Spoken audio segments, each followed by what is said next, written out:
You thought I was done, didn't you? Well, as I put my laptop a little too far wide, now you can see me. Anyhow, the show must go on. So, I finished my baseball what ifs. Now it's time for the next sport, which is football, because in real time, football is the next one that has an off season. Hockey and basketball are still going on, and I can't talk about the franchise histories because what if there's something for 24 or 25? But regardless of that, our first stop in the major NFL thing is a memorable city that had a football team beloved and then got betrayed by its owner because of the want of a new stadium that did not get built. And of course, that team moved across to another city that got spurned by an NFL move. But regardless of that, I talk about this is the story of a team that should have had it. But if it wasn't for John Elway and a 98-yard drive, then this franchise definitely would have made the Super Bowl 21, and maybe give the Giants a run for their money. We'll see. But anyway, let's talk about the 1986 Cleveland Browns. So get ready. I said, are you ready? Are you ready for some Cutter What If NFL football? A weekend invasion! Yeah, it's Cutter talking to you live. We got the hits and the misses. So come join me for all the fun. All the rowdy friends come in. It's the weekend, y'all. Are you ready? Yeah, let's do this, baby. Yes. So the history of the Cleveland Browns is simple. Cleveland did have an NFL team, the Cleveland Rams, for a while before they moved to Los Angeles to become the LA Rams. But we're not talking about that franchise. We're talking about the Cleveland Browns. Of course, when the Cleveland Rams moved to Los Angeles, Cleveland didn't have a pro football team, but the upstart All American Football Conference, the AAFC for short, was brought in as a competitor to the NFL in the late 40s. It spurred a few franchises, such as the Baltimore Colts and the New York Yankees and the San Francisco 49ers. But we're talking about the Cleveland Browns. The Cleveland Browns were the class of the AAFC. All 4 years that upstart league came through, all 4 years, all four championships were won by Cleveland. Cleveland was just it's just obvious that Cleveland was going to move from the AAFC to the NFL. Of course, the NFL didn't like the upstart teams. In fact, Bert Bell, who was the commissioner and Eagles owner, a little bit of conflict of interest, don't you think, had such power, he decided to teach Cleveland a lesson. He made sure that Cleveland played Philadelphia, who were the NFL champions, in the first game of the NFL season at night in Philadelphia in front of 70,000 fans, practically trying to scare Cleveland away. However, Paul Brown, for why the team was named the Browns, basically said, that's what they want you to think. We're going to screw them over. And boy, howdy did it. The Browns beat the Eagles 35-10 and won the 1950 NFL title on a last-second Lou Groza field goal. The Browns were dominant. They got to 10 NFL championships, winning 7 of them, if I'm correct. 6 or 7. I think it was 6. But nevertheless, Cleveland were dominant for 10 years. They always made it to the NFL championship. Well, actually, the 10 years came including the AAFC, because if I remember right, of course, 1958 was the Colts and Giants. Nevertheless, Cleveland were good. They had some great running and all that. They had Marion Motley. They had Luke Groza, Otto Graham on that team. Jim Brown would come in the late 50s and revolutionize the running back position and be a voice for Black Americans and also for Black actors, because, he was in the Dirty Dozen. He was so high on his acting career, he quit football after 1966. He could have played a few more seasons and be way dominant, but he chose to go to film. Kind of awkward. But nevertheless, Cleveland tried for 3 years in the Super Bowl era. But Cleveland stumbled by the 1970s. 1980, they had the Cardiac Kids season in which they looked pretty good, kept coming back from behind.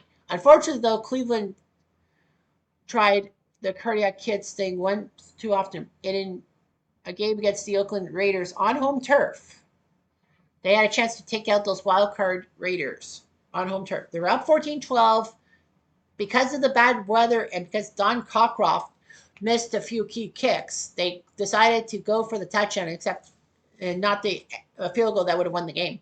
So unfortunately, Brian Sipe threw a terrible pass, and Mike Davis in the end zone caught it for the Raiders for the interception, and game over. Raiders were going to win the Super Bowl 15. Cleveland would muddle around. 1986, they were starting to get good. I'll talk about the 1986 team, but of course, the next year, 1987, they got to the AFC title game against the same Broncos in Denver's turf. And Cleveland was close. Ernest Byner, good runner. Unfortunately, he got stripped by Randy Lilly and had what they call the fumble. Cleveland was screwed again. After 1 year off of the playoffs in 1989, the 89-90 season, they got back to the AFC title game against the Broncos again. And again, the Broncos crushed them. But the Broncos crushed them. There was no controversial play. Cleveland would muddle around in the 90s, having a young Bill Belichick become head coach. Unfortunately, though, internal strife at Cleveland Stadium ruined it. Art Modell wanted a new stadium because Cleveland Stadium was falling apart, and the Indians had moved from Cleveland Stadium to Jacobs Field. In fact, Cleveland had a massive downtown revitalization. A new baseball stadium for the Indians, a new basketball stadium for the Cavaliers, the Rock and Roll Hall of Fame, some environmental museum, and yet basically they just didn't have the money for the Cleveland Browns, which was kind of awkward. Both sides are, of course, to be blamed for everything. So Modell was tired of waiting and getting his results. So he practically said, screw it, I'm moving the team to another city. And Baltimore decided, you know what? We got screwed out of an NFL move 12 years prior. We're going to get these guys. So Modell decided to give the Browns to Baltimore so that Baltimore could have NFL football for the first time since 1984. And that is actually intertwined with Canada because then once Baltimore loved the Ravens, they didn't need the CFL teams. And of course, the CFL wanted to get out of the US market as fast as possible.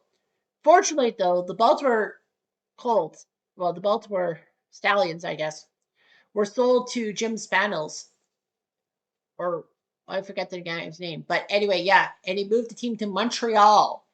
Montreal had suffered with a CFL team for 9 years, and the Alouettes became very empowered. And of course, they're my team. Nevertheless, Cleveland fans were pissed. There was going to be money for a new stadium and all that. They actually agreed on a stadium referendum. Unfortunately, though, Cleveland moved out. But fortunately, though, they tore down Cleveland Stadium and built the Cleveland Browns Stadium on top of it. And in 1999, the Browns were allowed to come back to the NFL. The agreement was that Modell could take the team to Baltimore, but it would be effectively what they call an expansion team. The Cleveland Browns would take the hiatus, and then in 1999 would be back. All their records, all their history, and all their uniforms would be still in Cleveland. So in 1999, the Browns came back, and unfortunately for the Browns, they haven't had much luck.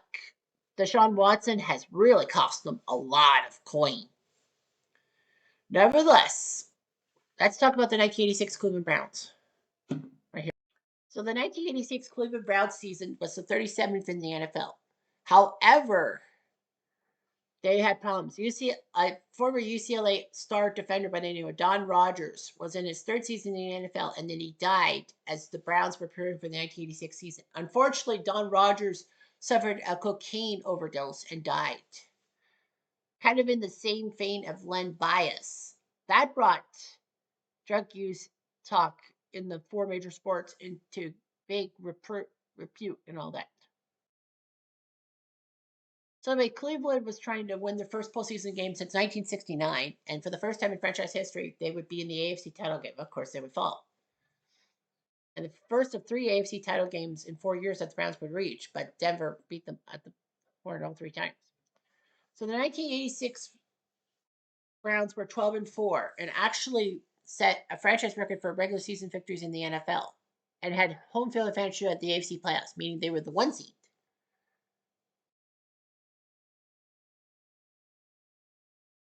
So anyway, the Browns actually were in 6 contests throughout the year, decided by 3 points or less, and 8 decided by 6 or less. They had a 5-game winning streak to end the season, which was pretty good.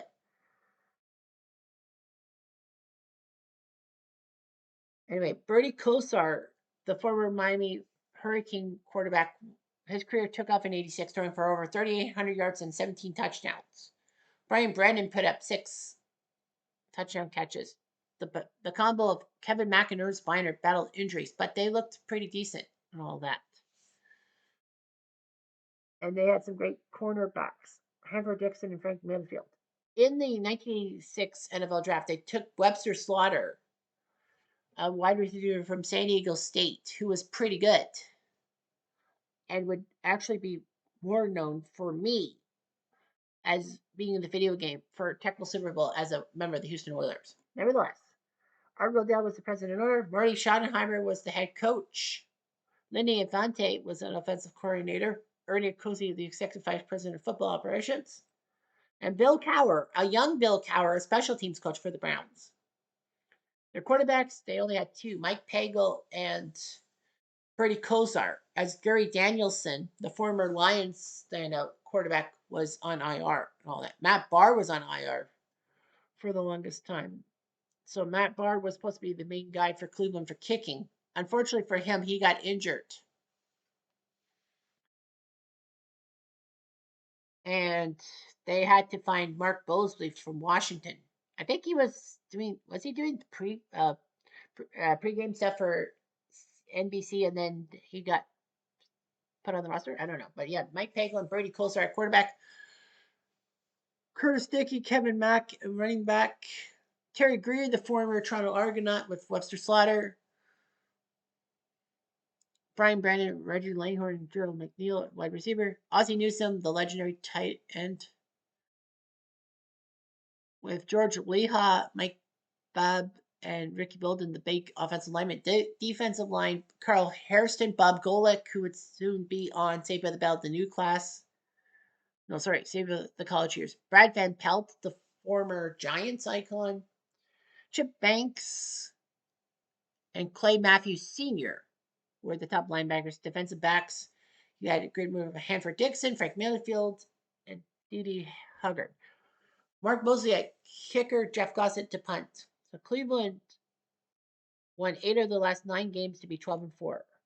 And of course, they had to practically get Mark Mosley out of retirement. In the postseason, they would take on the New York Jets. It was a tight game.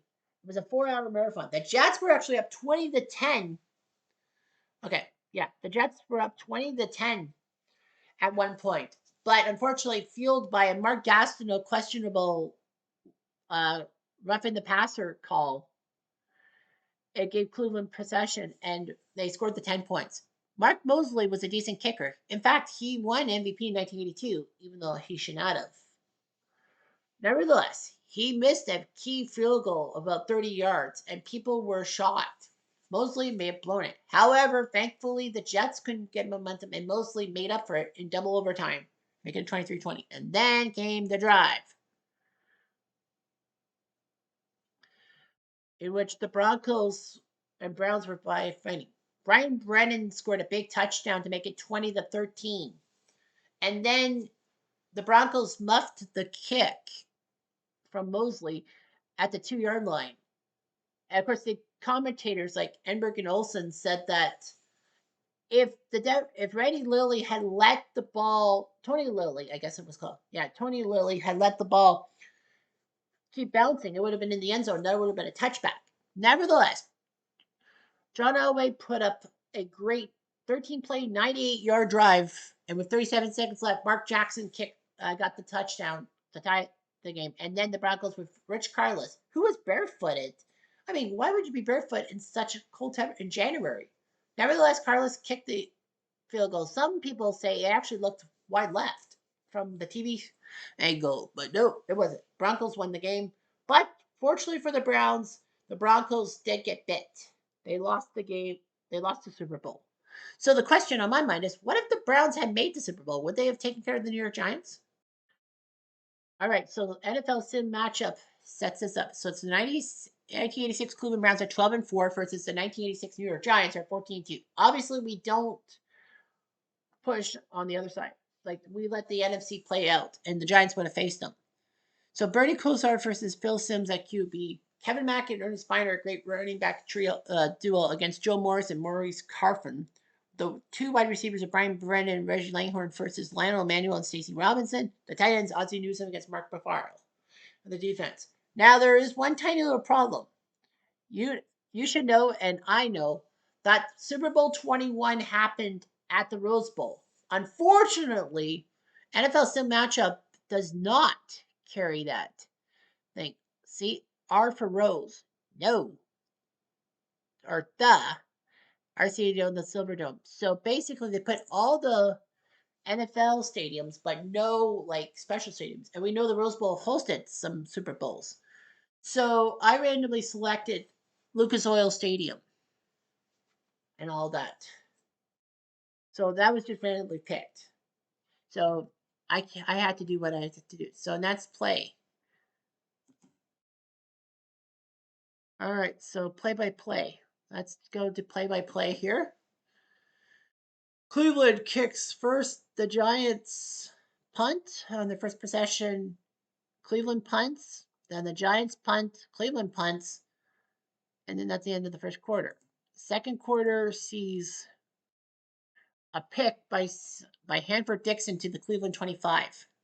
The ball was at the 19-yard line. Cleveland then punts on their first possession. The Giants have to punt. Cleveland calls a big timeout and all that. Kosar did get sacked by Leonard Marshall. It was 4th and 12. Mark Mosley, 44 yards, right down the pikey poo. Makes it 3-zip for the Browns.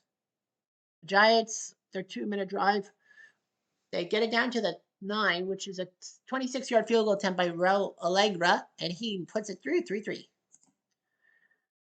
The third quarter sees the Giants kick to Cleveland. Cleveland has to punt. The Giants get the ball back. On a 3rd and 3, it was incomplete. They would go for a 36-yard field goal by Allegra. He puts it through the pipe to make it 6-3 for the Giants. The Browns go down the field and end of the quarter. And then the fourth quarter, on 1st and goal at the 3, Biner is caught for a loss. But they then give it to Kevin Mack, the Mack Militant, the Mack Trek. Backs into the end zone, touchdown for the Browns. Extra point, say ball, and it's 10-6 Cleveland. The Giants try, but they had to punt on 4th down and 4. Cleveland goes down the field. Matt gets the 3-yard play. On 4th and 1, they decide to go for a 3, and Mosley hooks it through the uprights. It's 13-6. The Giants get the ball up to the 21, and then Simms got picked off by Clay Matthews to the Giants' 30-yard line. Cleveland set to doing all that. They go for a 38-yard field goal on 4th and 1. Mosley through the upright, 16-6. The Giants get the ball. Simms gets sacked by Chip Banks. 2-minute warning. They got a 1st and 10 on their own 44 because of on Cleveland's 44, I should say. Morris gets a 1-yard gain. Then Simms passes to Manuel for 1st down. They call timeout. Carfin gets an 8-yard draw play. Morris gets 1 yard. On 3rd and 1, Carfin goes 2 yards out of bounds. Minute 23 left. Morris goes for 18 yards. So they're at the 3. Simms overthrows Manuel in the end zone. Then Carfin can't do anything. They have to call timeout. Simms overthrows Johnson. And then Morris just can't do anything about it. And the Browns, with a great defensive line stance, they take a knee. And the Cleveland Browns win 16-6. So the Cleveland Browns would have won in a revenge game. Giants only 6 points. That's shocking. So you see the scoring summary: Mosley with a field goal, Allegra field goal, Allegra field goal. Kevin Mack goes for a 4-yard run. Mosley with 3 field goals. So only 1 touchdown scored the whole game. The Giants, 18 first downs. The Browns only had 14. 6 for 14 on 3rd downs for the Giants. The Browns were 8 for 15. 1 for 2 Giants on 4th down. Rushing yards, Giants 106-79. Passing yards went to Cleveland just by a hair. Ernest Biner got 57 yards running. Mack only got 20, although he had a touchdown. Rushing, Joe Morris had 82 for the Giants. Receiving, Brennan, the best guy for yardage, 2 catches for 60 yards. Stacy Robinson, 65 yards receiving. Closar, 13 for 21, 234. Sims, 18 for 27, 219. Well, 2/3 of his passes complete and 2 picks. Defense, you see the interceptions by Hanford Dixon, Clay Matthews Jr. Well, Clay Matthews the third. The Green Bay guy, Clay Matthews the third, actually. So I guess that was there. Yeah, Mosley made from 44, 35, and 38 and did not miss a field goal. So did Ronald Allegra. So that's all. So the Cleveland Browns win 16-6, so they would have won the Super Bowl. Giants probably say it's rigged, but it's not rigged in my book. I'm not changing it for anyone. Anyhow, I'm Jeff Diamond.